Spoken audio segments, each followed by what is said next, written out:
AIMIM प्रमुख और सांसद असदुद्दीन ओवैसी कहते हैं बंटवारे के लिए मुसलमान जिम्मेदार नहीं थे। क्या कांग्रेस पार्टी उन लोगों में शामिल नहीं है जो बंटवारे के लिए जिम्मेदार थे? अपनी किताब इंडिया विंस फ्रीडम में मौलाना आजाद लिखते हैं कि वह गांधी और नेहरू के पास गए थे और उनसे अपील की थी कि वे भारत का बंटवारा ना होने दे। मजलिस से डर इसीलिए है कि सबकी लीडरशिप होती है, पटेल समाज की लीडरशिप होती है, ओबीसी समाज की लीडरशिप होती है, दलितों में बास तबकात की लीडरशिप होती है।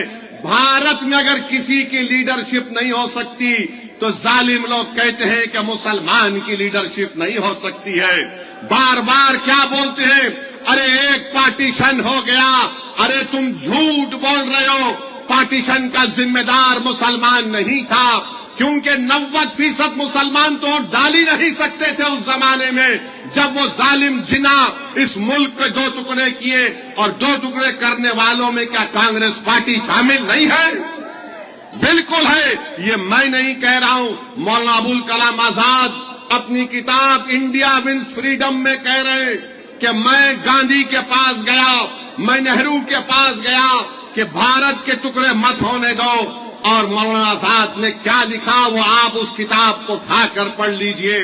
मैं भारत की जमहूरियत को मजबूत होने के लिए कह रहा हूं, संविधान में यकीन को और मजबूत करने के लिए कह रहा हूं कि नौजवानों, ये लड़ाई तुम्हारे मुस्तकबिल की है, ये लड़ाई आपके मुस्तकबिल को अच्छा करने की है। नेता बनो, तुम कब तक किसी के सामने हाथ बांध कर खड़े होगे? अरे जब तुम लीडर बनोगे तो तुम अपने मुकद्दर के फैसले करोगे। ये लोग बार बार बोलते हैं, अच्छा तुम सूरत से अगर तुम्हारे 10 जीत गए तो क्या होगा?